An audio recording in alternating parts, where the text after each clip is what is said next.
मार डालेंगी ये बंद पैकेट की चीजें, 2 पल का मजा और जिंदगी भर की सजा। दोस्तों, क्या आपको पता है नूडल और चिप्स जैसी इन सारी पैकेट में बंद चीजों में सुअर की चर्बी को मिलाया जाता है? और क्या आपको पता है फैक्ट्री में काजू कैसे बनता है? अगर आप सोचते हैं कि काजू को डायरेक्ट पेड़ों से तोड़कर मार्केट में भेज दिया जाता है तो आप गलत हो, क्योंकि काजू का कच्चा फल जहरीला होता है। और क्या आपको पता है सप्लीमेंट बनाने के लिए जानवरों की हड्डियों का इस्तेमाल किया जाता है? अगर नहीं पता तो टेंशन नहीं लेने का, क्योंकि आज के वीडियो में हम आपको दिखाएंगे डेली लाइफ में इस्तेमाल होने वाली चीजें फैक्ट्री में आखिर कैसे बनती हैं। तो दोस्तों, फैक्ट्री का सफर स्टार्ट करने से पहले वीडियो को एक छोटा सा लाइक करके चैनल को सब्सक्राइब कर लो, क्योंकि ये वीडियो हमने बड़ी मेहनत से बनाई है। तो चलिए शुरू करते हैं। अपनी कुर्सी की पेटी बांध लीजिए, मौसम बिगड़ने वाला है। किशमिश मेकिंग प्रोसेस। दोस्तों, किशमिश कितना फायदेमंद होता है ये तो आपको पता ही होगा, लेकिन क्या आपको पता है जो अंगूर हम बाजार से लाते हैं उनसे किशमिश नहीं बनते। अगर आप उन अंगूर से किशमिश बनाने की कोशिश करोगे तो अंगूर ऐसे ही खराब हो जाएंगे। दोस्तों, भारत में अर्कावती और सुल्ताना इन्हीं 2 अंगूर की किस्मों से किशमिश बनाई जाती है। तो दोस्तों, किशमिश बनाने के लिए सबसे पहले इन अंगूरों की खेती की जाती है, और जब ये सारे अंगूर पक जाते हैं तब बारी आती है इनकी हार्वेस्टिंग की, जिसके लिए वर्कर सभी अंगूरों के गुच्छों को तोड़ तोड़ कर कैरेट में भरते जाते हैं, जिसके बाद इन्हें गाड़ी पर लोड करके प्रोसेसिंग एरिया में लाया जाता है। और फिर इन अंगूरों से भरे कैरेट को बारी बारी से इथाइल ओलिएट और पोटेशियम कार्बोनेट के मिक्सचर में डुबोकर 3 से 5 मिनट तक छोड़ दिया जाता है। ऐसा करने से अंगूरों के सारे बैक्टीरिया और फंगस नष्ट हो जाते हैं, और इन केमिकल की वजह से अंगूरों की सूखने की प्रोसेस भी काफी तेज हो जाती है और ये सड़ते भी नहीं है। फिर इन अंगूरों को केमिकल में भिगाने के बाद इन्हें सुखाने के लिए एक जालियों का सेट बनाया जाता है, और इन जालियों पर अंगूरों को अच्छी तरह फैला दिया जाता है। अंगूरों पर डायरेक्ट धूप लगने से खराब हो जाते हैं, इसलिए इन जालियों के रूम को छायादार बनाया जाता है। और फिर इन अंगूरों को 10 दिन सुखाने के बाद ये सल्फर प्रोसेस के लिए रेडी हो जाते हैं, जिसके लिए इस जालीदार रूम को पूरी तरह से पैक कर दिया जाता है ताकि सल्फर का धुआं बाहर ना जा सके। उसके बाद रूम में थोड़ी थोड़ी दूरी पर गड्ढा करके उसमें भूसे को डालकर उस पर सल्फर पाउडर डाल दिया जाता है, और फिर सल्फर को जलाने के लिए उस पर जलता हुआ कोयला डाल देते हैं। ऐसा करने से रात भर सल्फर का धुआं अंगूरों पर लगता रहता है, जिसकी वजह से अंगूर तेजी से सिकुड़ने लगते हैं। और इसके बाद अगले दिन इस रूम को खोल दिया जाता है, और फिर अंगूरों को 4 से 5 दिन सूखने के लिए छोड़ दिया जाता है। और जब सभी अंगूर सूख कर पूरी तरह से किशमिश बन जाते हैं तो इन किशमिश को निकाल कर कैरेट में भर लिया जाता है। इसके बाद इनकी सफाई करने के लिए इन्हें प्रोसेसिंग फैक्ट्री में लाया जाता है। फैक्ट्री में लाने के बाद सबसे पहले किशमिश को क्लीनिंग मशीन में डाला जाता है, जहां ये किशमिश कन्वेयर बेल्ट की मदद से जब वाइब्रेटिंग मशीन तक पहुंचते हैं तो ये मशीन अपने आप वाइब्रेटिंग सिस्टम की मदद से किशमिश में मौजूद डंडियों और कचरों को अलग कर देती है।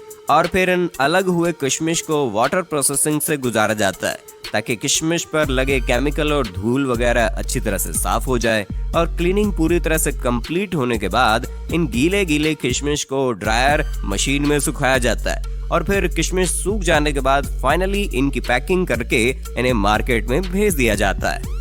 Wine making process. दोस्तों, अब जब बात चली रही है अंगूरों की तो लगे हाथ ये भी देख लेते हैं कि इन्हीं अंगूरों से फैक्ट्री में वाइन आखिर बनती कैसे है। दोस्तों, ग्रेप वाइन के शौकीन लोग दुनिया के कोने कोने में मिल ही जाएंगे, लेकिन क्या आपको पता है जिस एक गिलास वाइन को पीने में आपको कुछ मिनट भी नहीं लगते, असल में उसे बनाने के लिए कितनी मेहनत की जाती है। दरअसल नई अंगूर की खेती के लिए अंगूर की सूखी बेलों का इस्तेमाल किया जाता है, जिसके लिए यहाँ बेस्ट क्वालिटी के अंगूर के पौधों को तैयार किया जाता है। सबसे पहले खेतों से सूखी बेलें इकट्ठी कर ली जाती हैं, उसके बाद उन्हें फैक्ट्री में लाया जाता है और एक ऐसी मशीन में डाला जाता है जिसमें बेल की टहनी के ऊपर से बेकार का झाड़ हटाकर उससे साफ सुथरा करके लंबी लंबी टहनियां बना ली जाती है। अब इन्हें इकट्ठा करके कारीगरों के पास भेज दिया जाता है। कारीगर इन टहनियों को एक सी लंबाई में काट कर इनके गट्ठर बना देते हैं। उसके बाद बारी आती है इनकी सफाई करने की, और इन पर से धूल मिट्टी और बैक्टीरिया को साफ करने के लिए इन्हें एक ऐसे लिक्विड में डाला जाता है जो इन्हें साफ करने के साथ साथ जर्म्स फ्री भी बना देता है। अब काम शुरू होता है कलम बनाने का, यानी कि ग्राफ्टिंग का, जिसके लिए जो सबसे अच्छी क्वालिटी की टहनियां होती हैं उन्हें गांठ वाले हिस्से की तरफ से छोटे छोटे टुकड़ों में काट कर उन्हें उसी घोल में डालकर उनकी भी सफाई कर ली जाती है। उसके बाद एक मशीन की मदद से जिन टहनियों के गट्ठर बनाए थे उन्हें छोटे गांठ वाले टुकड़ों के साथ जोड़कर उनकी ग्राफ्टिंग की जाती है, जिसके लिए खास मशीन का इस्तेमाल किया जाता है। इस मशीन के ऊपर छोटे टुकड़े को फंसाया जाता है और नीचे लंबे टुकड़ों को रखा जाता है, जिसके बाद ये मशीन उस छोटे टुकड़े को लंबे टुकड़ों में फिक्स कर देती है और अब कलम बनकर तैयार हो चुकी है। अब इनमें नमी को बनाए रखने के लिए इन्हें सबसे पहले मोम के घोल में डाला जाता है। उसके बाद इन्हें इकट्ठा करके एक बॉक्स में डालकर ऊपर से लकड़ी का बुरादा डाल दिया जाता है। उसके बाद इनकी तराई की जाती है और महज 15 से 20 दिनों बाद जब इनमें अंकुर फूट जाते हैं और इनकी जड़ें निकल जाती है तो इन्हें उस बॉक्स में से निकालकर खेतों में रोपाई के लिए भेज दिया जाता है, जहाँ पर इनकी बेहतरीन देखभाल की जाती है और एक उम्दा किस्म की वाइन के लिए अंगूरों की फसल तैयार की जाती है। जब ये फसल पूरी तरह से तैयार हो जाती है तो प्रोसेस शुरू होता है वाइन बनाने का। इसके लिए सबसे पहले पके हुए काले अंगूरों को बेलों से तोड़कर इकट्ठा किया जाता है, फिर उन्हें फैक्ट्री में लाकर अच्छे से पानी से धोकर क्रशिंग मशीन में डाल दिया जाता है, जहां से शुरू होता है वाइन बनना। क्रशिंग मशीन में जो मिश्रण तैयार होता है उसमें अंगूर के छिलके और रस दोनों ही मिला हुआ होता है। अब जरूरत है इसमें यीस्ट और न्यूट्रिएंट्स मिलाने की। यीस्ट और न्यूट्रिएंट्स मिलाकर इसे 2-3 दिन के लिए फर्मेंटेशन के लिए छोड़ दिया जाता है। अब इस प्रोसेस के बाद बारी आती है वाइन में अल्कोहल मिलाने की। नॉर्मली वाइन में 15 से 20% अल्कोहल फर्मेंटेशन किया जाता है। उसके बाद बचे हुए अंगूरों को एक प्रेशर मशीन में डालकर 2 टन प्रेशर के साथ प्रेस किया जाता है। उसके बाद वाइन को छानकर एजिंग के प्रोसेस के लिए भेज देते हैं। वाइन एजिंग का प्रोसेस सालों में पूरा होता है, जिसके लिए तैयार वाइन को लकड़ी के बाइनरों में सालों तक स्टोर करते हैं। उसके बाद फाइनली वाइन रेडी हो जाती है और इन्हें पैकिंग करके मार्केट में भेजा जाता है। काजू मेकिंग प्रोसेस। दोस्तों, बच्चे हो या बड़े हो, काजू तो हर किसी को पसंद होता है, लेकिन क्या आपको पता है काजू कैसे बनता है? और अगर आपको ऐसा लगता है कि काजू को पेड़ों से तोड़कर डायरेक्ट मार्केट में भेज दिया जाता है तो आप गलत हो, क्योंकि काजू का कच्चा फल जहरीला होता है, इसलिए इसे प्रोसेस किए बगैर मार्केट में बेचा नहीं जा सकता। दोस्तों, काजू के फलों को कैशू एप्पल कहते हैं, जिसके निचले हिस्से में काजू का बीज होता है और इसी बीज के अंदर काजू होता है और इसके ऊपर वाले हिस्से से शराब बनाई जाती है।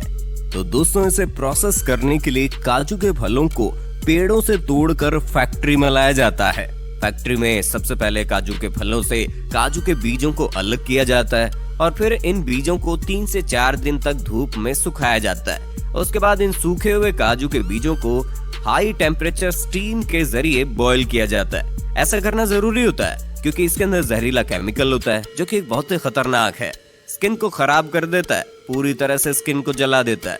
और फिर बॉईल करने के बाद काजू के ऊपरी कवर को निकाला जाता है, जिसके लिए मशीनों की मदद ली जाती है, क्योंकि काजू का ऊपरी कवर बहुत हार्ड होता है। उसके ऊपरी कवर को निकालने के बाद काजू के ऊपर एक पतला छिलका मौजूद होता है, जिसे निकालने से पहले इनकी रोस्टिंग की जाती है, क्योंकि कच्चे काजू को पकाना भी जरूरी होते हैं और ऐसा करने से इनमें मौजूद चिपचिपा लिक्विड भी उड़ जाता है। और फिर रोस्टिंग के बाद काजू का पतला छिलका भी निकाल दिया जाता है और फाइनली काजू की सफाई और छटाई करके इन्हें पैक कर दिया जाता है। साबुन मेकिंग प्रोसेस। दोस्तों, साबुन का इस्तेमाल तो हर कोई करता है, लेकिन किसी को ये नहीं पता होता कि आखिर फैक्ट्री में साबुन बनता कैसे है। देखिए दोस्तों, साबुन बनाने के लिए सबसे पहले एक बड़े से टैंक में कास्टिक सोडा के साथ एनिमल फैट को मिलाया जाता है और फिर इसमें पानी मिलाकर 15 से 20 मिनट तक उबाला जाता है। उसके बाद इस लिक्विड को छोटे छोटे छेदों के जरिए काफी प्रेशर के साथ कन्वेयर बेल्ट पर छोड़ा जाता है। इस प्रेशर की वजह से कन्वेयर बेल्ट पर जाते ही ये लिक्विड सख्त होने लगता है। उसके बाद इस मिक्सचर को 2 रोलर के बीच से गुजारा जाता है, जहां से मिक्सचर पतली पतली रिबन के शेप में बाहर निकलता है। और अब इन पतले पतले रिबन को ग्राइंडर में डालकर छोटे छोटे टुकड़ों में काट लिया जाता है और फिर उसे दूसरे कंटेनर में डालकर कंपनी वाले अपने प्रोडक्ट के हिसाब से उसमें कलर और खुशबू के लिए फ्रेग्रेंस ऑयल मिलाते हैं। उसके बाद उसे अच्छी तरह मिक्स करके एक बड़े से सांचे में कंप्रेस किया जाता है, जिससे साबुन की लंबी लंबी बट्टी बाहर निकलने लगती है और फिर एक कटर मशीन इन साबुन की लंबी लंबी बट्टियों को छोटे छोटे हिस्सों में काट देती है। उसके बाद कंपनियां अपनी अपनी कंपनी के हिसाब से साबुन पर ब्रांडिंग करके उन्हें पैक कर देते हैं। Polyester cloth making. चलिए जानते हैं खराब प्लास्टिक से फैक्ट्री में कपड़ा आखिर बनता कैसे। देखिए दोस्तों, खराब प्लास्टिक से कपड़ा बनाने के लिए सबसे पहले दुनिया भर से बहुत सारा खराब प्लास्टिक का मटेरियल फैक्ट्री में मंगवाया जाता है। उसके बाद इन सारे खराब प्लास्टिक के मटेरियल को कन्वेयर बेल्ट पर डालकर बहुत ज्यादा खराब प्लास्टिक को अलग कर दिया जाता है और फिर इन खराब प्लास्टिक के मटेरियल को एक क्रशर मशीन में डालकर क्रश किया जाता है। इसके बाद इस बारीक प्लास्टिक को गरम गरम पानी में डालकर उबाला जाता है और जब ये प्लास्टिक बिल्कुल साफ हो जाती है तो एक छलनी की मदद से इन ऑफ प्लास्टिक को छानकर बाहर निकाल लिया जाता है, जिसके बाद इन प्लास्टिक को एक रोटेटिंग मशीन में डालकर ड्राई कर लिया जाता है और फिर इस ड्राई प्लास्टिक के पाउडर को इस मशीन में डाला जाता है, जहां ये प्लास्टिक का पाउडर हाई टेम्परेचर से गुजरते हुए प्लास्टिक के लंबे लंबे थ्रेड की शेप में बाहर निकलता है।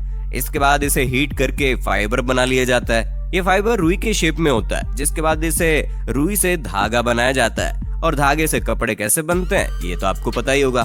Supplement making process.